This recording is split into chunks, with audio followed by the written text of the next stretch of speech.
Foxian. Sekarang kita sudah bersama dengan narasumber kita hari ini, yaitu selamat datang kepada Ibu Beatrix dan Bu Adinda. Terima kasih. Selamat sore. Selamat sore. Kita di sini sudah jam 3:30 ya, 3:30 waktu Belanda. Dan hari ini kita akan membahas, karena katanya Bu Beatrix dan Bu Adinda ini pengusaha ya, pengusaha yang sudah mendistribusikan fashion Indonesia di Belanda ya. Ya. Nah, kita boleh dong kenalan dulu sama Bu Beatrix dan Bu Adinda. Bu Beatrix boleh mengenalkan diri? Baik, terima kasih. Selamat sore untuk pendengar setia dimanapun berada. Ya, Fox Radio Ya. di Nederland. Nama saya Beatrix Antoni Tamanggo.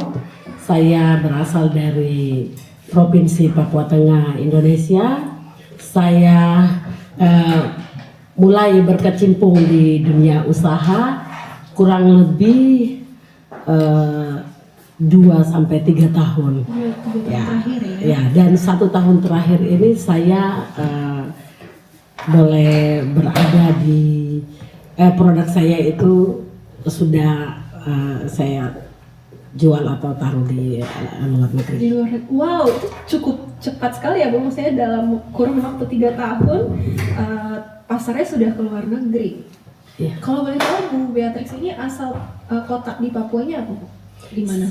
Ya, saya dari Papua Tengah, ibu kota Papua Tengah di Kabupaten Nabire. Nabire. Ya. Dan katanya tadi kita sempat muterin lagu Turun Naik ya. Dan katanya Bu Beatrix itu yang nyanyi anak-anak dari Nabire, betul ya Bu? Ya, sepertinya demikian. Iya. Ya. Wah, menarik sekali. Iya. Dan produk yang dibawa, yang Ibu jual ini apa aja Bu? Jadi saya lebih cenderung menjual produk noken. Noken itu merupakan tas rajutan yang dirajut oleh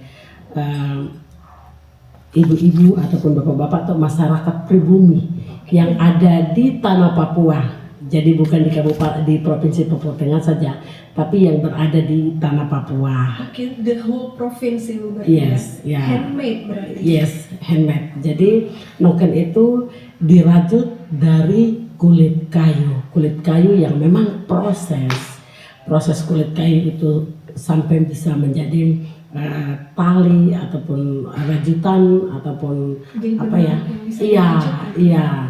Itu diproses begitu lama sehingga tali itu bisa lembut, lalu dirajut membuat tali yang baik sehingga tali itu bisa dibuat jadi sebuah tas rajutan. Ya. Karena yang aku tahu noken itu kan yang sering dipakai sama mama-mama di Papua yang ditaruh di kepala itu ya Bu ya? Iya. Atau ada fungsi lain?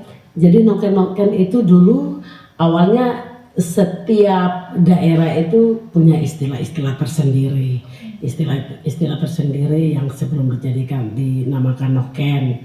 Jadi ada tas-tas tradisional.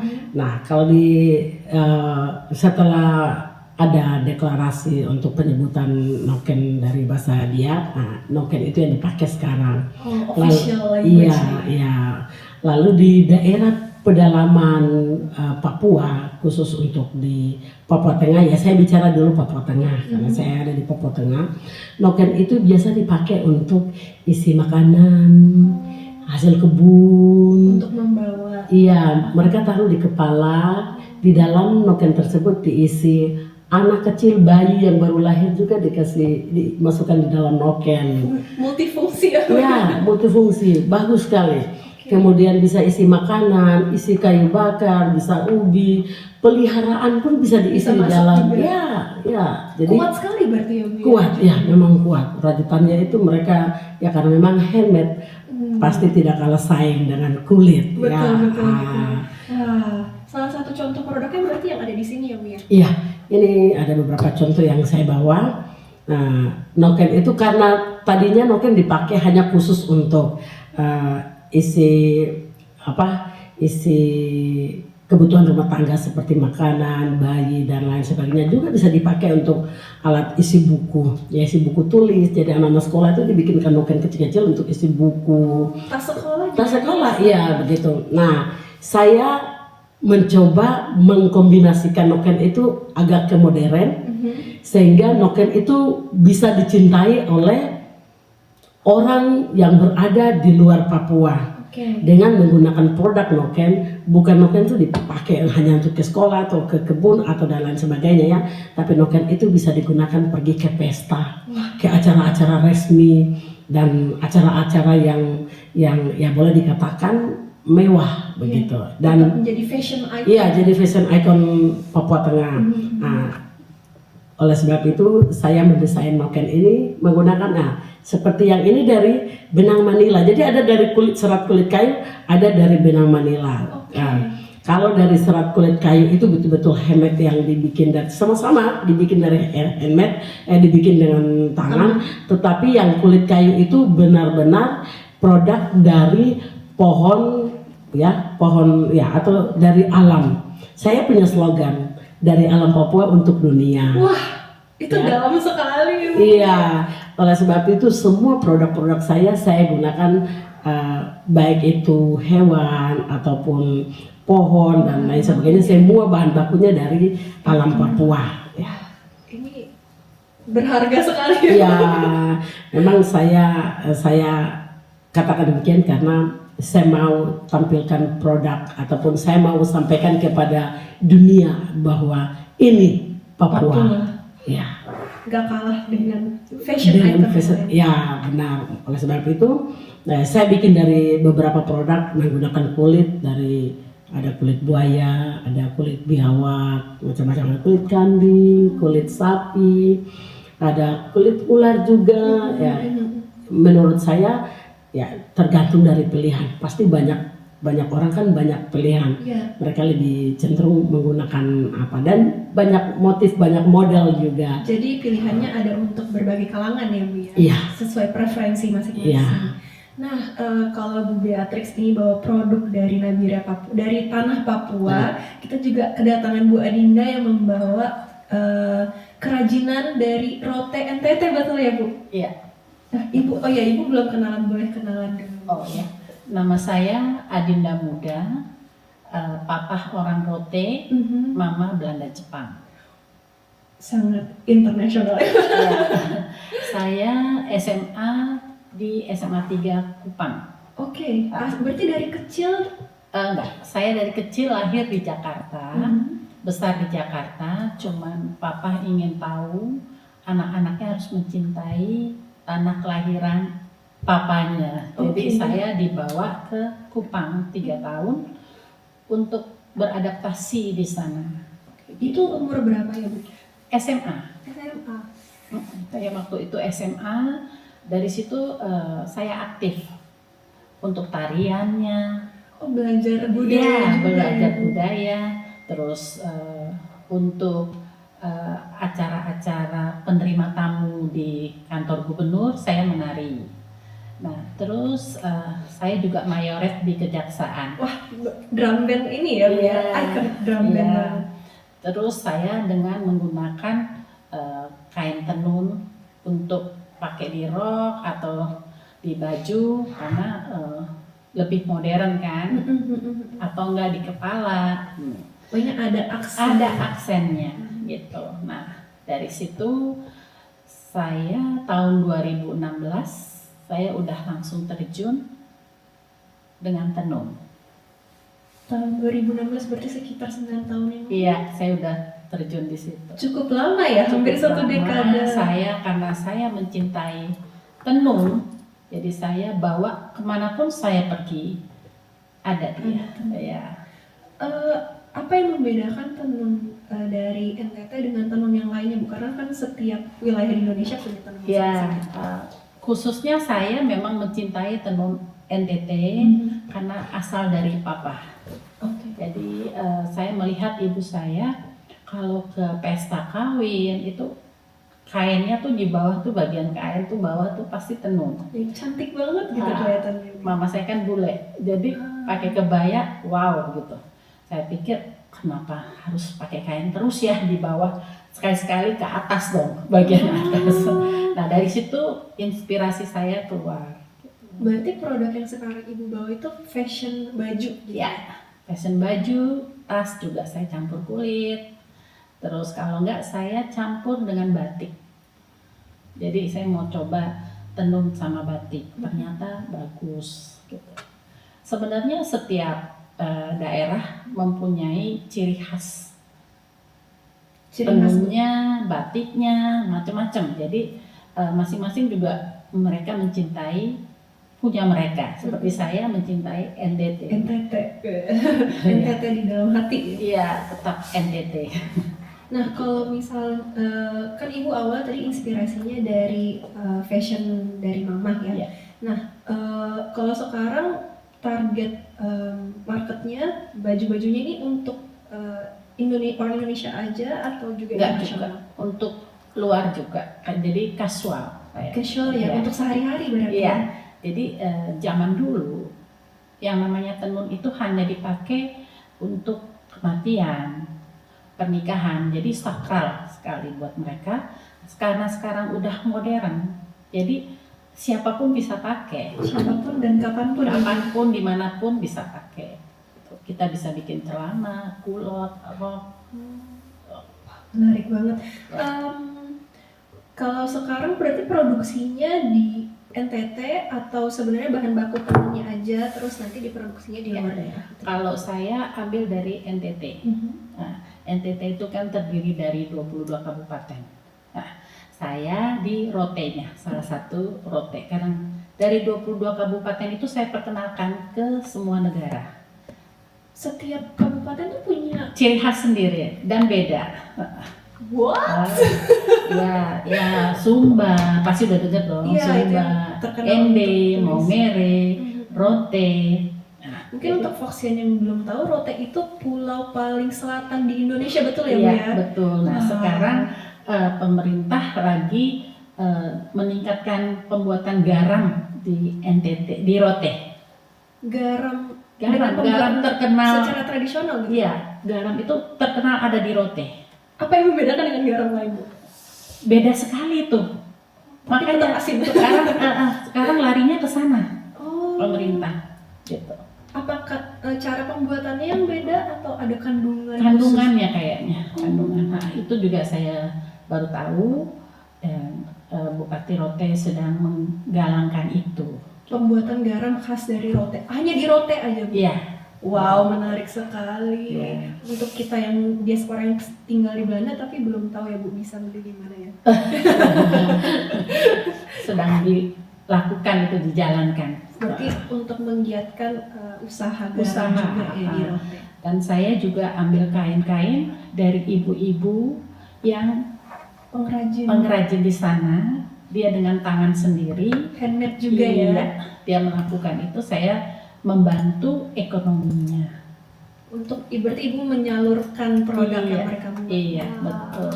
Berarti inspiratif sekali nih tamu-tamu yang datang hari ini, karena Foxian jujur agak deg-degan interviewnya karena aku pertama sangat honored ya karena Bu Adinda dan Bu Beatrix ini adalah tamu dari Papua dan dari Rote yang pertama yang datang ke studio hari ini.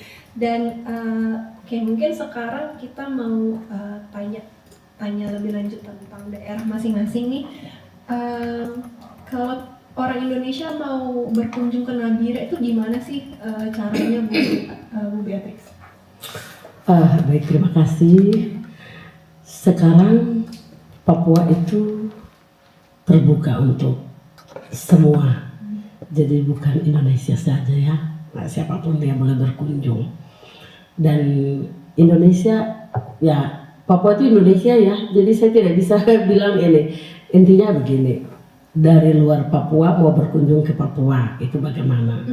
Dan di Papua itu terbuka, ada bandara-bandara besar di sana.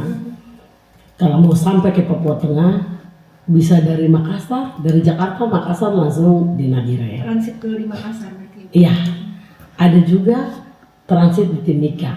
Jadi dari Jakarta, Ke Timika. Makassar, Timika, Nabire. Oke. Bisa dari Jakarta, Makassar, Jayapura, Nabire. Berarti bisa ke Timika dulu atau ke Jayapura dulu baru ke Nabire? Iya, bisa juga dari Jakarta, Makassar, Sorong, Manokwari, Nabire. Oke.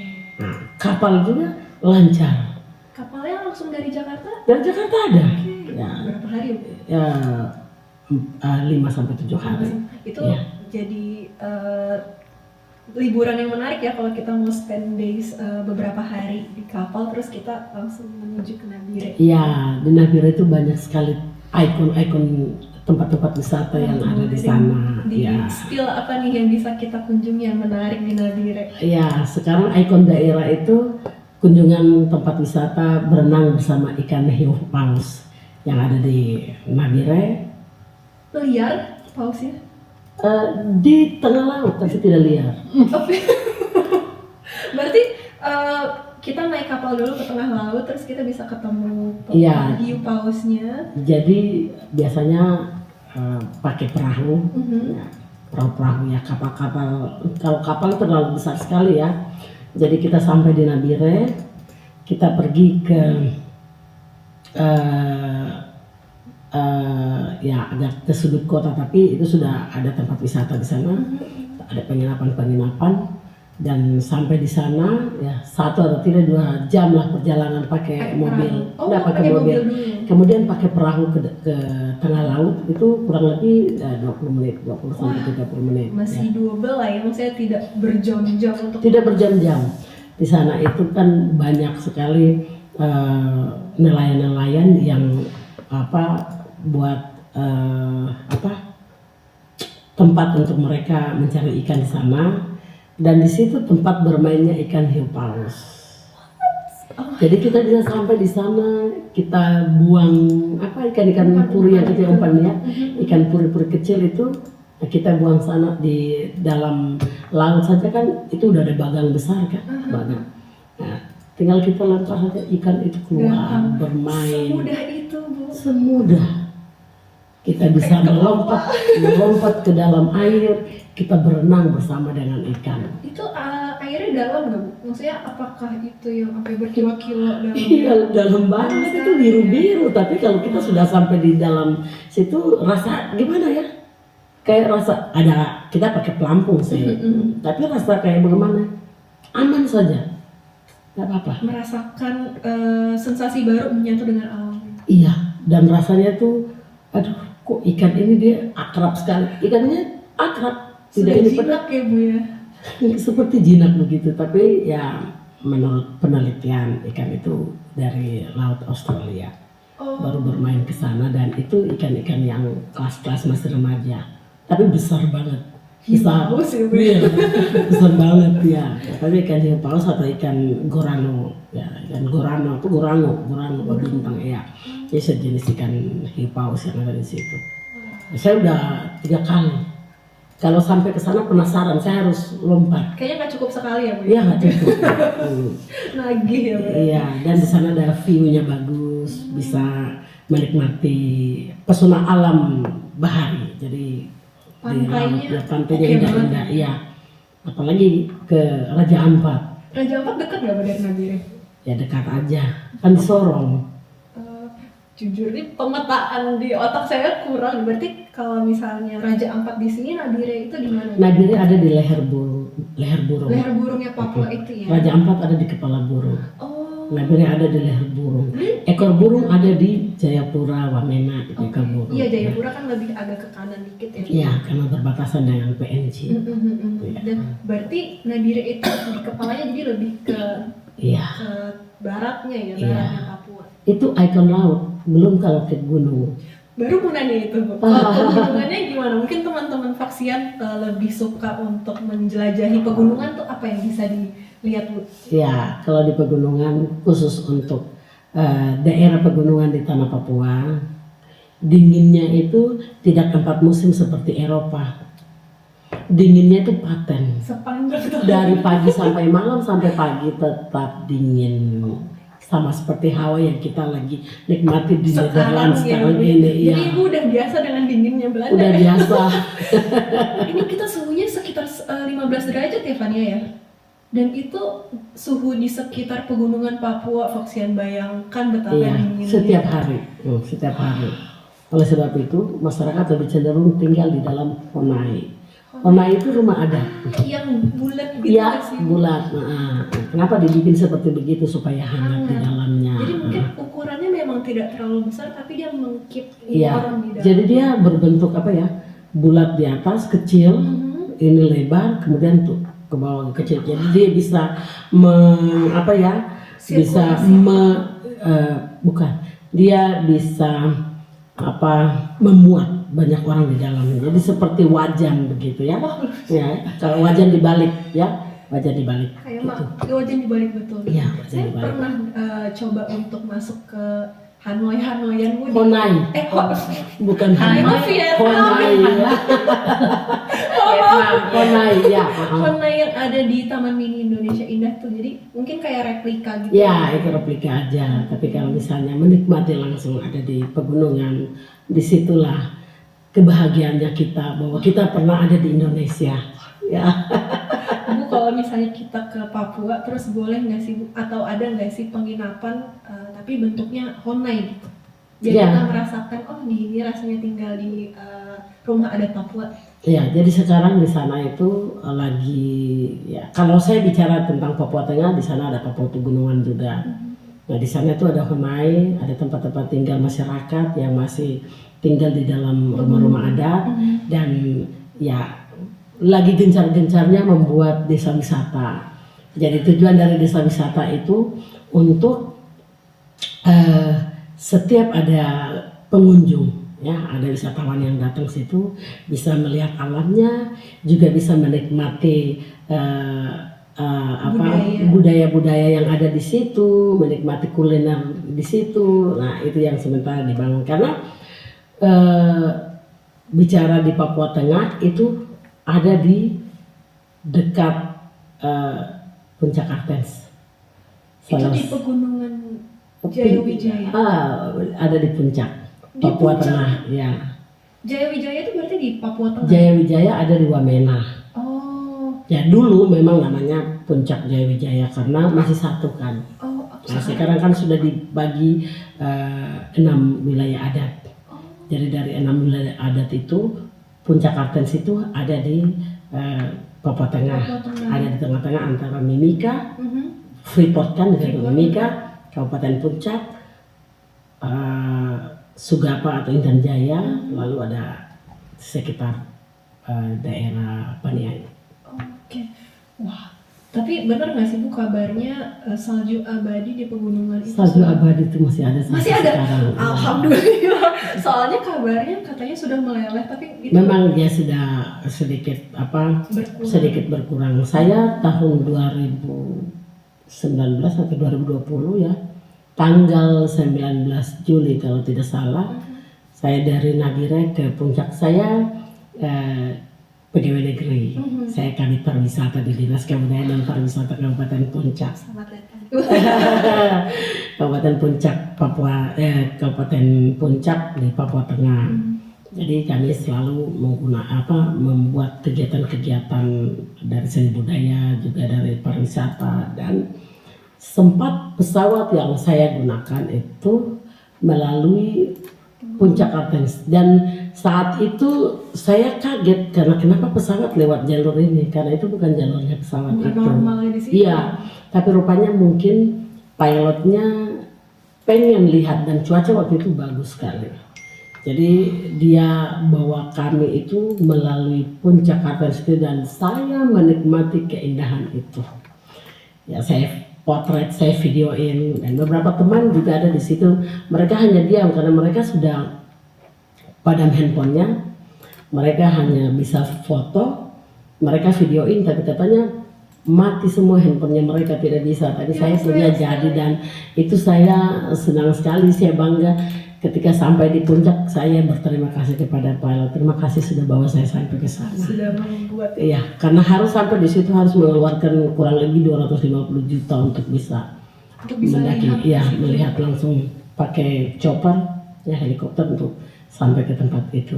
Tapi saya tidak, dan itu satu kebahagiaan buat saya. What an experience langsung ya Bu ya. Dan indahnya luar biasa, indah benar-benar kalau kita ada sampai di situ. Ya. Dan ada yang mau ke Papua bareng mungkin. Papua Tengah. Langsung ke Papua Tengah bareng. Jadi Papua Tengah ikonnya Freeport, Puncak Artes, dan kalau bahari bermain dengan ikan hiu Hiu paus. paus. Kalau Papua Barat atau Papua Barat Daya itu Raja Ampat. Ya. Pilihannya banyak sih ya. Ya, pilihannya banyak. Kalau Papua Pegunungan ada Sungai Lembabalim, bisa bermain di sana, bisa melihat langsung atraksi-atraksi budaya yang ada di sana. Menarik sekali Bu Beatrix. Dan aku nggak mau, saya juga penasaran dengan apa nih hal-hal yang bisa kita lakukan di Rote atau di NTT nih Bu Adinda. Ya, kalau ke Rote kita tuh naik kapal feri. Jadi Jakarta Kupang nanti dari Naik pesawat dulu ya sampai Iya, Jakarta Kupang kita naik pesawat. Biasanya transit Bali atau Surabaya. Nah, habis itu dari situ kita bisa naik feri ke Rote. Itu harus 2 jam. naik ferry. Oh karena pulang ya? Iya, karena belum ada pesawat yang bisa mendarat di sana. Oh, Belum ada. belum ada bandara juga. Belum. Jadi adanya ferry. Nah, ferry itu tiap hari ada. Setiap hari ada yang bisa mengantarkan ya Bu? Iya, dari Kupang ke Rote. Kalau boleh tahu berapa lama Bu durasi? 2 jam. 2 jam ya, jadi tidak terlalu jauh ya. Nggak terlalu jauh. Nah, di situ tuh ada pusaran angin di jadi dia muter tuh. Ada. Jadi kalau kapal itu harus begini dulu nih, minggir dulu. Kalau dia begini terputar tenggelam. Jadi angin. Tornado di tengah Ya, Iya. ya. Karena saya juga dari kecil juga bingung ya kenapa ya kapalnya harus ke kiri harus jauh dulu nih di Iya kan kalau lurus aja kan cepet ya. Ini minggir dulu. Itu pun goyangannya kita rasa. Ya, itu selalu ada 24 selalu jam ada. setiap hari. Kalau lagi musim angin, ferry nggak jalan. Bisa 2-3 hari ferry nggak jalan. Kenapa Bu? Ada fenomena alam apa Nah di itu sini? di situ saya juga belum mengerti itu ada apa itu di situ pusaran air. Jadi sebenarnya secara mungkin nggak tahu ya istilahnya apa, tapi emang anginnya itu membuat pusaran juga Iya. di laut. Iya, dia nggak bisa lewat.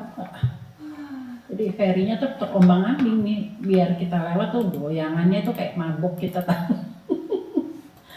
Jadi kalau nggak musim angin, kita juga nggak bisa lewat. Jadi kita harus muter. Harus muter. Nah, itu memang udah dari sananya ya udah begitu. Dan itu selalu ada dari ibu kecil ya? Ya, dari Sampai sekarang.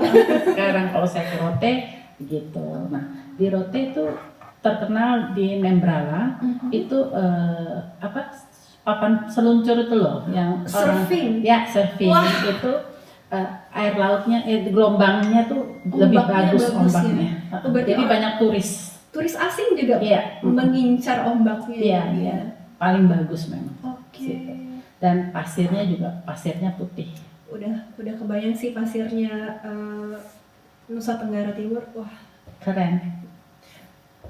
Terus kalau misalnya selain di pantai tadi yang ada ombak untuk surfing, ada destinasi wisata apa nih Bu di Rote? Macam-macam. Jadi kalau kita ke pantai itu memang pantainya bersih dan putih. Masih nature banget. Iya, betul. Itu orang-orang biasa main di laut, gitu, berenang. Memang itu indahnya. Semakin ingin ke timur Indonesia. Iya. Untuk kalau dari fasilitas turis semuanya Bu, apakah mudah untuk booking hotel atau mungkin ada tour guide yang bisa diakses? Hotel udah mulai banyak. Udah di sana. banyak ya? Dan transportasi juga zaman dulu kan masih bus ya. Sekarang udah banyak taksi, Grab. Gojek udah ada di situ, Iya, pastinya. Gojek, Grab. Jadi itu yang mempermudah orang untuk datang di Rote. Oh, dan kalau untuk kulinernya Bu apa nih yang bisa dicoba? Oh, macam-macam itu makanannya tuh paling enak ya. Seafood ya Bu pastinya. Iya, seafood, ikannya tuh loh, ikannya segar. Memang langsung dari laut tuh segar banget. Setiap hari Iya, selalu segar. iya, betul. Ada rekomendasi makanan apa nih Bu yang bisa kita coba untuk Foxian mungkin yang mengunjungi Rote? Ikan, terutama ikan. Ya, mereka kan karena nelayan. Jadi kalau mereka udah bersandar, kita beli ikan itu rasanya manis, Seger, seafood yang seger tuh ada fresh rasa banget. yang Iya, fresh banget. iya, saya paham sih karena kebetulan saya masa kecilnya 14 tahun di Balikpapan dan kita juga kota pesisir. Iya. Jadi seafood itu setiap hari supply-nya selalu ada gitu ya, Betul, pagi betul, malam ada betul. nelayan datang.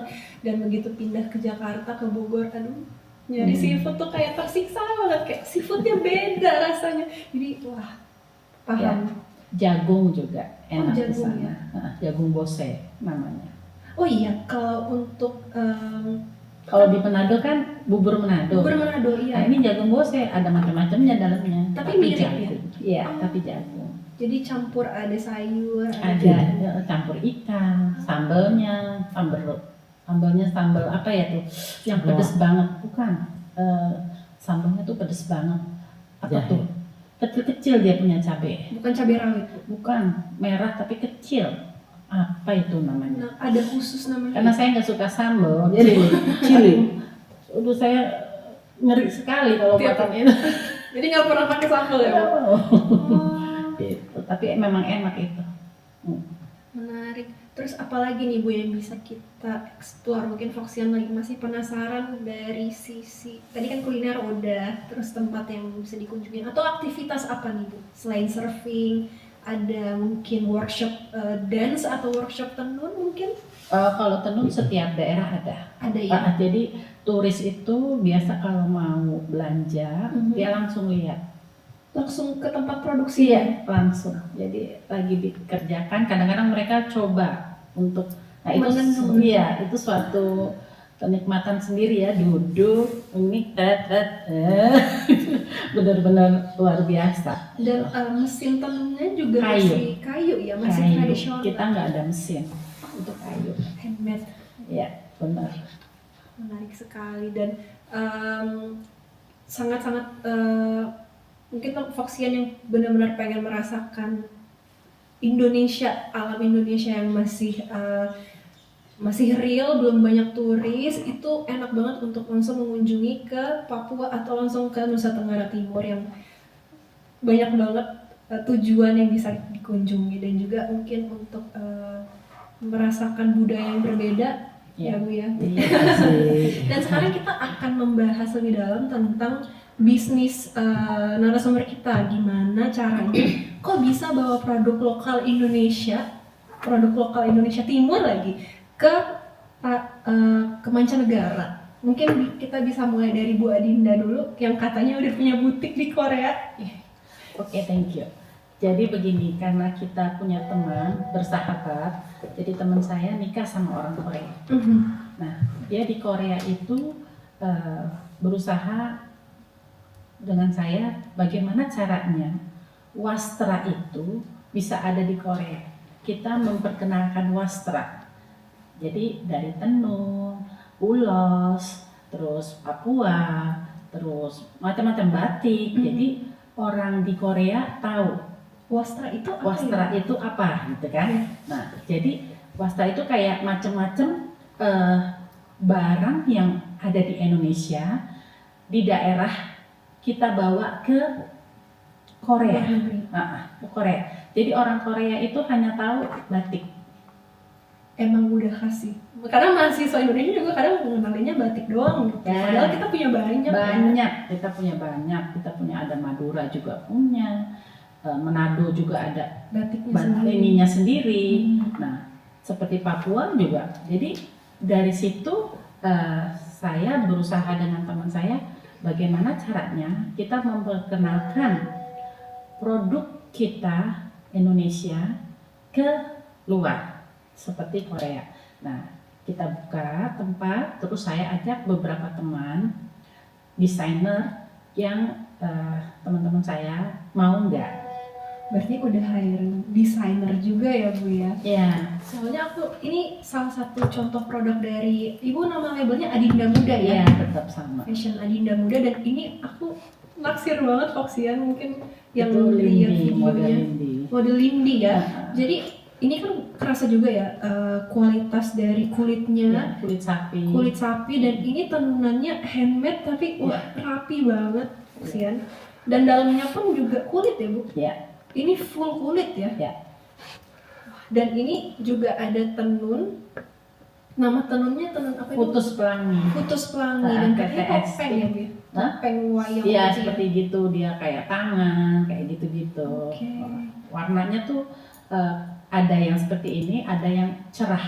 Warna-warni gitu ya. Warna-warni. Nah kalau di Korea sendiri gimana nih Bu? Animo lokal melihat Nah, awal-awalnya ya kita branding ya, kita bilang kan ke teman-teman jangan mengharapkan dulu karena kita harus gitu. memperkenalkan itu kan perlu waktu. Nah, dari waktu ke waktu akhirnya itu luar biasa. Luar biasa peminatnya. Di samping batik, tenun saya pun laku. Jangankan tenun saya, tas Papuanya juga laku. Biar 5 juta juga dibeli. Ada yang mau beli. Iya, Alhamdulillah. betul. Bahkan orang lokal Korea juga beli nih. Iya. Nah, di Korea itu bukan hanya orang Korea yang tinggal. Jadi ada orang India, Pakistan, Uzbekistan, Dan juga eh, pelanggan ya. pelanggan kita di situ. Oh, dan juga Bu Beatrix menitipkan produknya di butiknya Bu Iya, Adinda juga ya. saya udah berjalan dari Oktober 2024. Belum 1 tahun, udah 1 tahun Sudah ya? 1 tahun. Udah anniversary. Baru 1 tahun kemarin kita ikut acara MAMF tuh di Korea, setiap tahun itu mengadakan acara itu. Nah itu seperti ngadain pawai, di samping pawai juga ada pameran-pameran. Untuk stand produk-produk yang Enggak, kemarin itu yang menang itu dari negara, ini 25 negara yang ikut. Nah, Indonesia kemarin kita dari butik Wastra, kita kan bawa model-model yang Putri Indonesia dengan baju yang bagus sekali, langsung campur-campur, langsung kelihatan. Biasanya kan cuma kebaya, ya. Nah, ini dengan meriahnya akhirnya kita juara 1 Indonesia. bangga banget dari 25 negara. Ya, kita bangga, kita menang, dan tahun depan ini kita yang akan membuat acara itu. Jadi kita bikin standnya Indonesia. Kita lomba lagi tuh setiap negara. Tapi Kemarin Thailand yang menang. Oke. Makanya bootnya semua Thailand kan ininya. Nah, nanti Indonesia. yang jadi utamanya Iya, ya di karnaval itu ya. Ini membanggakan sekali loh Foxian, karena Indonesia lah yang dibawa ke mancanegara. Iya, kita nggak bawa sendiri-sendiri, kita bawa Papua, Maluku, semua kita bawa ininya, Attire-nya. ya, pakaiannya. Jadi kita juara, gitu. Aku bangga banget Bu. Tapi kalau di Belanda sendiri udah ada store-nya belum sih Bu? Saya belum ada. Jadi saya udah ikut pameran BNI Expo Tahun udah- lalu ya. ya tahun lalu dan tahun ini. Jadi puji Tuhannya banyak sekali orang yang di Belanda suka dengan tenun saya. Jadi ya puji Tuhan lah, itu semua laku untuk saya. Berarti animonya menyambut dengan positif Iya. ya Bu. Pasti ada aja yang bisa pelanggannya ada aja gitu ya. Iya. Nah, butik saya tuh di Jakarta, Di Jakarta dan di Korea berarti. Korea. Di kota apa Bu? Korea Seoul? Bukan di Gimhae. Busan. Gimana? Busan. Iya. Di Busan. Busan Itu Gimhae. juga pusat turis kan ya Bu? Iya, betul. Di Gimhae Busan. Iya. Mungkin Foxian yang mau ke Korea. Mungkin nanti bisa Hanya mampir. ada satu Wastra Indonesia Oh. judulnya. Kita ada benderanya Indonesia di situ. Oke, wah menarik sekali. Nah kalau untuk Bu Beatrix sendiri gimana nih, dalam kurun 3 tahun sudah langsung merambah ke mancanegara, ada ceritanya nggak tuh Bu? Ya, baik, terima kasih. Ya, menurut saya juga bukan kebetulan, bukan kejutan, tapi ya bersyukur kepada Tuhan. Itu pertama bagi saya, karena saya banyak belajar. Saya bukan punya pendidikan di dunia bisnis, ya. Saya tidak di dunia bisnis. Saya orang administrasi publik yang memang saya punya dunia pendidikan saya di situ. Tapi saya sedikit keluar untuk saya kembangkan ilmu saya. Ibu juga punya passion gitu. Iya, jadi saya berpikir pendidikan ataupun ilmu yang kita miliki itu bukan dari satu sisi saja. Kita harus belajar keluar, ya. Apa ya istilahnya begini, ilmu itu udah penuh di dalam kepala, Tinggal disalurkan. sekarang kita mau salurkan kemana? Kita mulai berpikir, ini saya harus kembangkan, saya harus berbuat sesuatu untuk dunia, untuk Papua. Nah, dari situ saya bersyukur berteman dan berkenalan dengan beberapa teman-teman yang menurut saya mereka benar-benar desainer hebat dan luar biasa, seperti Ibu Adinda, dan juga ada beberapa teman-teman. Kebetulan saya juga ada bergabung di dalam satu komunitas di situ. Saya sebagai ketua perwira Perkumpulan Perempuan Wira Usaha Indonesia yang ada di Papua Tengah. Di situ dengan dengan jabatan atau dengan saya punya basic baru yang diberikan seperti itu, memacu saya dan membuat saya harus berusaha bisa menunjukkan saya punya kemampuan dalam hal dunia berusaha Ya. dan berwirausaha. Dari situlah saya mulai kembangkan. Jadi awalnya saya cuma bisnis biasa saja, bisnis yang memang tanpa brand, tanpa saya punya hak paten dalam produk, ya itu tidak ada sama sekali. Kemudian saya berpikir, saya harus melangkah keluar, ya saya harus maju, saya harus tunjukkan kepada dunia bahwa Papua itu seperti begini. Kualitas orang Papua tidak seperti yang biasa dipikirkan bahwa belum bisa berbisnis seperti begini dan lain sebagainya, berkarya dan lain sebagainya. Nah, saya mulai berpikir, ya, jadi mungkin ada identik yang berpikir seperti begini, tapi saya berpikir tidak, ya. Lalu saya mulai, ya saya diajak sama teman-teman, Bu, bagaimana kalau kita sama-sama, kita buka layar sedikit. Jadi perahu kita tidak harus layarnya kecil-kecil, kita coba bikin lebih lebar lagi. Coba kalau misalnya Ibu bisa berminat, kita buka usaha di Korea bersama-sama dengan Ibu Adinda. Ibu ngajak saya bilang, Bu, saya punya hak paten belum keluar, sabar. Dan ya saya bersyukur karena banyak orang yang mendaftarkan hak patennya di Kementerian Hukum dan HAM itu bisa membutuhkan waktu dan proses yang begitu lama.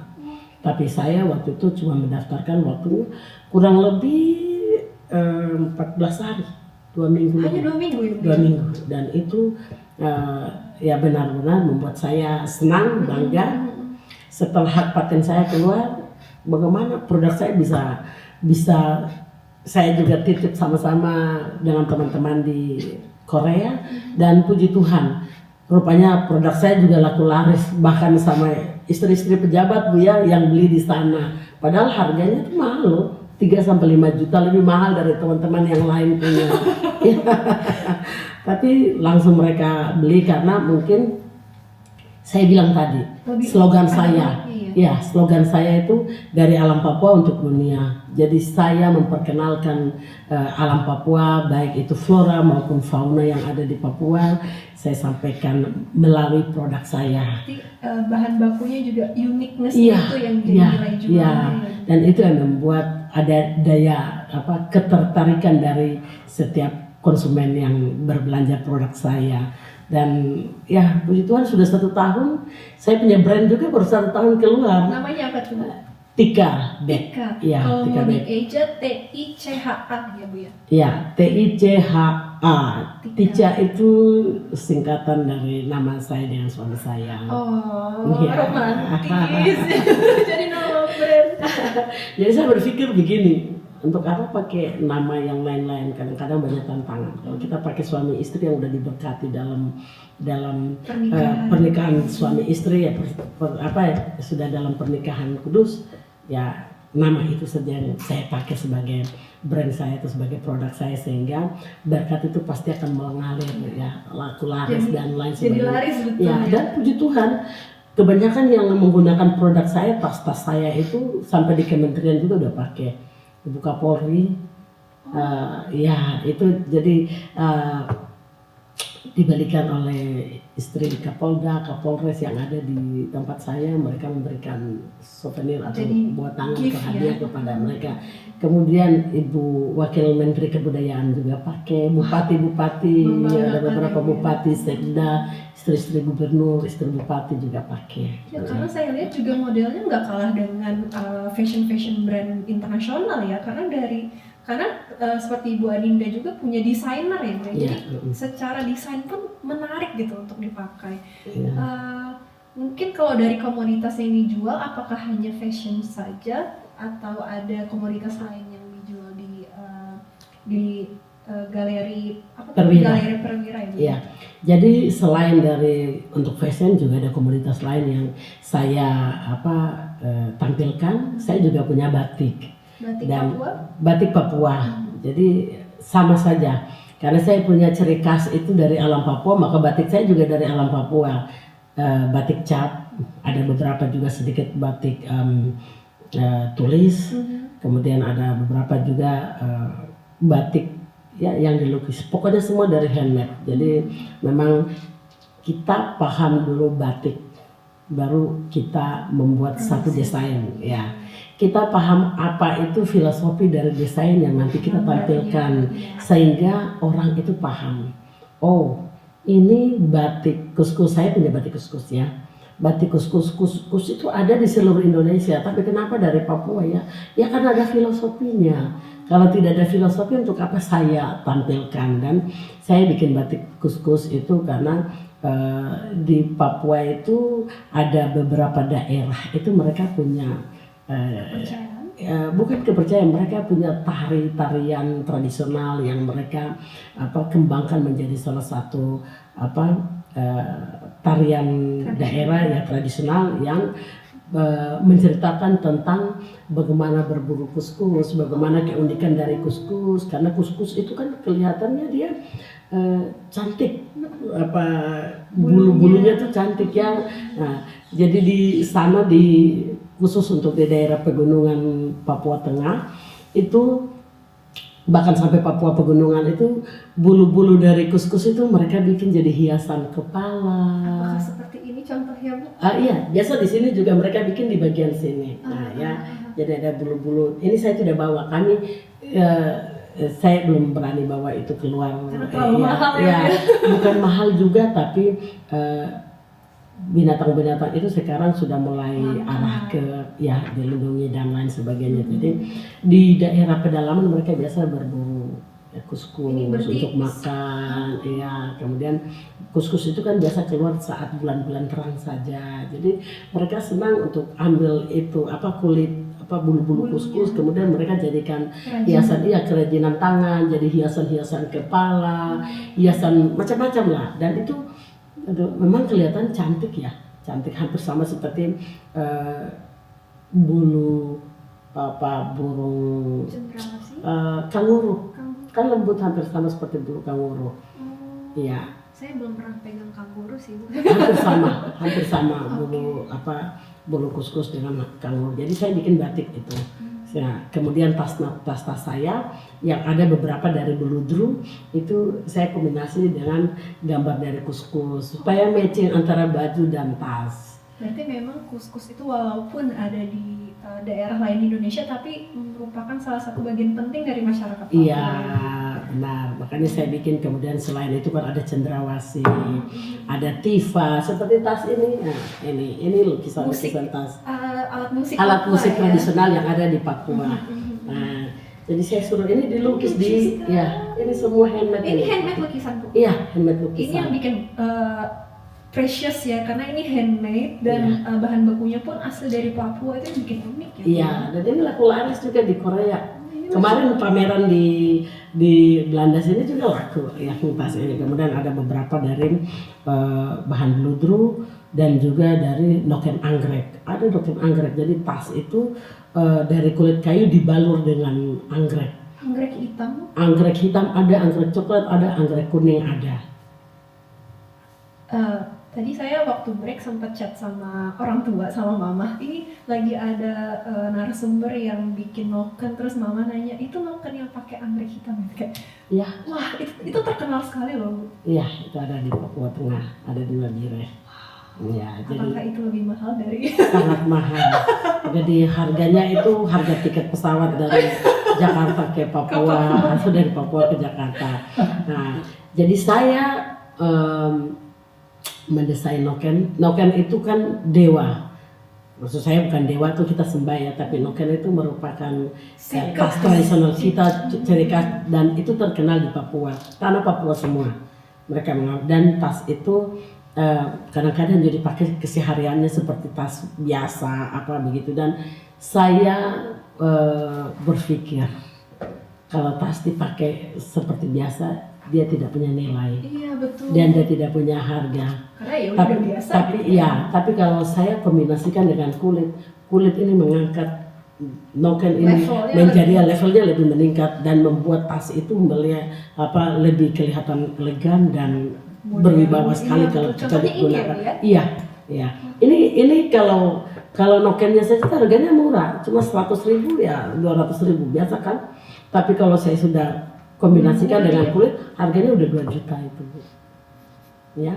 Yang ini harganya cuma, ini nelon biasa saja, ini harganya cuma kalau dijual ya sekitar 100-200.000. Karena ini hanya full noken. lanjutan nilon. Ya. Tapi setelah saya kombinasikan dengan kulit buaya ini udah 2.500.000. Jadi udah laku.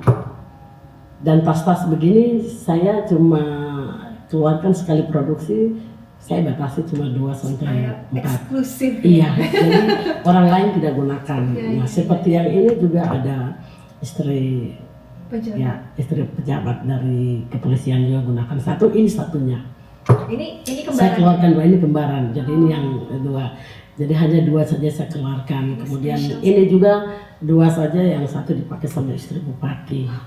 Ya, dan memang mungkin mahal menurut orang. Tapi yang mahal itu pasti yang berkualitas. Itu yang bikin mahal ya. Dan mahal itu karena tidak sama dengan yang lain. Saya tahu produknya saya itu. Ya. Dan untuk mengangkat nilai noken itu menjadi salah satu budaya atau salah satu produk yang bisa bisa digunakan oleh siapa saja dan berkelas, saya kombinasikan dengan kulit. Lalu selain itu noken ini juga ya, tadinya noken kan dipakai biasa-biasa saja, bisa lihat di baju saya ini sudah jadi accent juga jadi di baju. Sudah jadi accent dengan baju, dan saya baru mulai mencoba untuk bikin seperti ini sudah tertarik. Sudah ada yang tawar, sudah ada yang nanya, iya sudah ada. Saya katakan nanti pulang saya mau beli yang ada di badannya kamu begitu. Wah, jadi ya siap. Jadi modelnya ke sekarang. Iya. Kemudian ada beberapa rok noken yang sekarang banyak desainer juga di Papua, baik itu dari Papua Pegunungan juga di tempat saya di Nabire atau Papua Tengah. Mereka sudah mendesain noken ini. Kalau dipakai itu cantik seperti perempuan India menggunakan kain atau sari-sari gitu India, iya begitu. Dan itu manis sekali dan sering dipakai untuk dilombakan. Dan gitu. Itu karena unik ya, jadi orang pasti penasaran apa Iya, dan saya membuat yang bisa kombinasi dengan batik, bisa kombinasikan dengan kain lain dan bisa kombinasi dengan kulit. Jadi sedikit bermodern gitu. Dan saya bersyukur teman-teman saya banyak desainer. Jadi ini teman saya juga bantu, Bu, saya coba bikin begini. Jadi bantu dengan tapi saya tidak tampil, saya tidak pakai ya, dengan batik, dan itu juga ada di saya dan tersedia di saya punya galeri di Papua Tengah di Galeri Perwira. Sudah ada brand sendiri juga, jadi di situ Tika batik Papua Tengah. Oke. Tadi pas break kita juga ngobrol ya Bu, ada dari lidi. Iya, itu betul. salah satu patternnya noken juga atau itu ada lagi namanya? Itu sebenarnya cuma tas-tas biasa saja yang dibuat oleh masyarakat dan dijual di pinggiran pasar. Jadi kelihatan seperti Tas tas biasa aja. Harganya cuma 50 ribuan gitu. Saya ambil dan saya berpikir bahwa ini unik. Kalau saya bisa desain dia dengan kulit, harganya bagus dan sudah laku dengan harga 3 juta satu tas itu. Jadi bayangkan Foxian lidi itu kan sebenarnya keras ya, tapi ini bisa ditekuk dengan sedemikian rupa jadi lidi muda, lidi muda yang mereka itu dikerjakan oleh ibu-ibu rumah tangga yang mungkin hanya sebagai aktivitas sambilan saja. Jadi mereka coba bikin jual begitu, laku atau tidak ya terserah. Saya bilang ini menarik, saya beli dan saya coba dan udah laku 2. Satunya 3 juta saya jual dan itu laku. Itu saya kombinasi dengan kulit kambing.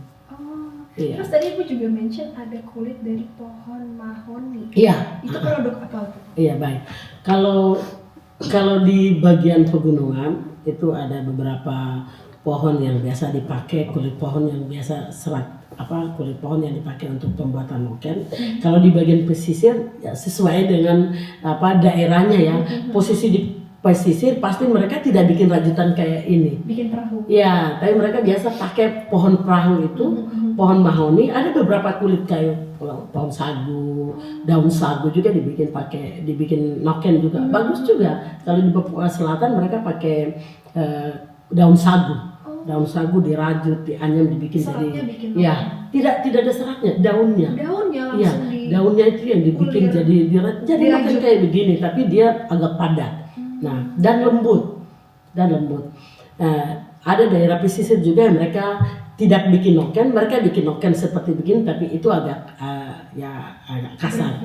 Tapi untuk mereka pakai selain keseharian mereka juga biasa gunakan untuk ke tempat ibadah atau untuk ke acara-acara atau untuk taruh dulu mereka suka bikin itu untuk taruh sagu dan lain sebagainya dari kulit mahoni. Jadi pohon mahoni itu batangnya itu dibikin perahu, kulitnya itu dikikis dibikin tas. Dan prosesnya itu juga membutuhkan waktu yang lumayan. Mereka harus merebus kulit kayu itu sampai lembut, kemudian mereka pakai pewarnaan alami yang ada di daerah-daerah sekitar mereka, lalu mereka merajut atau mereka menganyam, membuat sebuah tas. Kalau kita lihat sepertinya itu seperti tas-tas kulit daun pandan atau kulit tikar begitu. Tapi kalau daun pandan, daun tikar cepat rusak. Kalau ini tidak. Saya sudah coba dan saya kombinasikan itu juga dengan kulit buaya, kulit sapi dan kulit biawak seperti yang saya bikin. Dari harga yang kita bisa beli di pasaran cuma 100-150 ribuan atau 200 ribu. Setelah jadi saya jual dengan 2 juta sampai 3 juta rupiah dan itu pun laku. Yang berharganya memang kreatifnya itu ya Bu ya, perpaduan antara. Dan saya desain dia selain pakai kulit, saya sudah mulai keluar ke Nusantara. Jadi noken itu saya kombinasi dengan beberapa tenun-tenun Nusantara seperti dari tenun NTT, tenun Ulos, tenun dari Maluku. Saya sudah bikin beberapa dan sudah antar budaya dan itu sudah banyak yang beli. Jadi kalau saya beli bahan dasar saja dengan harga yang sekian, setelah saya kombinasi dengan kulit, mereka hargai dengan harga 3 juta sampai 5 juta bahkan sampai 10 juta, 15 juta orang siap berbelanja karena nilai dari produk tersebut. Betul, dan prosesnya pun tidak memakan waktu yang singkat ya, dan benar-benar meticulously. Prosesnya tuh sangat-sangat detail gitu dan tradisional juga. Nah, ngomong-ngomong tentang daun yang tadi saya sempat ngobrol sama Bu Adinda juga karena ternyata tidak hanya fashion item tapi di butiknya Bu Adinda juga ada produk makanan ya Bu ya. Iya. Ini ada gula semut lontar. Iya, dari pohon lontar. Boleh nggak mau diceritain? Eh, jadi pohon lontar ini dulu kegunaannya itu untuk minuman. Jadi dia tuh kan di daerah tuh nggak ada ember zaman dulu. Jadi para orang tua itu untuk ambil air pikul, namanya pikul ya, untuk mikul di Disandang pundak. gitu ya. Itu tuh pakai kayu, baru kiri kanannya tuh pohon lontar ini. Isinya air. Daun lontarnya tuh Ya, daun bisa lontarnya menampung air. dan tidak bocor. Itu dirajut atau hanya kayak daun Itulah lontar yang ciri khasnya, bisa set begitu. bisa dilebarin Iya, gitu kan? dilebarin. Jadi mereka bikin bagaimana supaya air itu tidak tumpah. Dan itu hanya satu lapis. Satu lapis. Satu lapis daun dia bisa menahan air. Iya. Jadi kan Kuat itu Fox ya. sambungannya itu bagaimana, tapi mereka bisa bikin begitu. Itu daun lontar ya. Daun lontar. Terus kita juga ada gula, dari gula lontar. Gula lontar. Iya. Itu dari buah lontarnya Iya, berarti. dari buah lontarnya. Dan musik sasando itu dia punya belakang itu pakai daun lontar Daun lontar supaya suaranya keluar. Dulu belum ada listrik. Jadi lebih menggema ya, Bu, lebih Iya, keras. Ya. suaranya tuh keluar, Mungkin merdu. Foxian yang belum tahu sasando itu apa? Itu alat musik petik khas dari Nusa Tenggara Timur Iya, dan betul. bentuknya tuh lucu ya, Bu. Ada Lucu. daunnya di belakang. Ada daun di belakang. Sekarang udah lebih modern Mhm. karena udah ada listrik. Oh. Jadi mereka tidak pakai daun itu lagi. Oh. Jadi langsung dia punya batangannya itu Hanya si pohon batangan lontar. dan si Iya. senarnya dan itu ya. senarnya. Itu. Oh, menarik. Sekarang sekali. udah begitu. Tapi cara penggunaannya sama itu. Pas Sama. duduk baru dipetik Iya, gitu ya. sama. Tapi memang ciri khasnya dia itu dulu tuh pakai pohon lontar belakang. Si daun itu ya Iya. pakai jadi penggemaknya itu ya. Untuk suara Suaranya lebih supaya besar. karena kan belum ada listrik ya. Gitu. Dan ini Bu, kalau dilihat Produksi. kalau dilihat dari bentuknya kayaknya kayak gula aren, gula palem gitu ya. Iya. Apa sama atau beda Bu? Ini lebih bersih satu. Gulanya, gula lontar ini ya. Iya, lebih bersih, manisnya enak gitu. Oh, rasanya beda.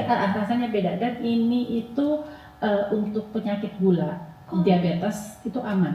Oh gitu. Pak. Wow, saya baru tahu. Jadi untuk bisa minum teh, roti, bikin roti, kue itu bisa pakai Iya, di gula. sini di belakangnya ada kayak saran pengguna Iya. ya, bisa buat bikin cookies, bisa Iya. bikin kue, bisa untuk teman minum kopi, minum teh. Wah, menarik sekali. Iya. Wah, ini narasumber hari ini benar-benar membuat saya semakin bangga dengan Indonesia karena nggak selesai loh ngebahas Indonesia tuh, ada aja hal baru yang bisa kita explore, bisa kita coba, bisa kita kunjungi. Benar-benar Bu, saya nggak sabar banget untuk mengunjungi timur Indonesia karena setimur Indonesia saya cuma sampai Makassar. Oh. Saya nggak sabar untuk mencoba lebih jauh lagi ke timur Soto Indonesia. Makassar. Kalau di Papeda Balikpapan- ada di Papua. Oh iya Bu ya. Oh iya, kita harus mencoba banyak kuliner juga di Papua. Selain papeda ada apa aja sih Bu di Papua yang bisa kita coba? Banyak sekali. Jadi makanan-makanan tradisional yang ada di Papua sesuai dengan tempat di mana mereka berada. Lokasi masing-masing. Iya, Di jadi kan pegunungan atau di pegunungan itu dia cenderung dengan makanan tradisional, kulinernya itu bakar batu. Oh, yang ubi dimasukkan ke Dimasukkan, jadi gali kolam, Mhm. kemudian batu yang sudah dibakar dimasukkan, kemudian ubi dimasukkan di dalam batu, kemudian sayur dimasukkan dalam batu, kemudian lauk seperti mungkin ya ada babi ataupun ayam Cara atau daging masaknya ya, semua masak di dalam batu, lalu ditutup, lalu dan itu makanya mereka biasa bilang pesta bakar batu. Dan itu bisa untuk satu desa ya Bu? Ya, bisa mereka makan bersama-sama. Tergantung di situ. seberapa besar Ya, galian lubang galiannya lubangnya. itu. Ya, Dan di kita juga ada sei sapi.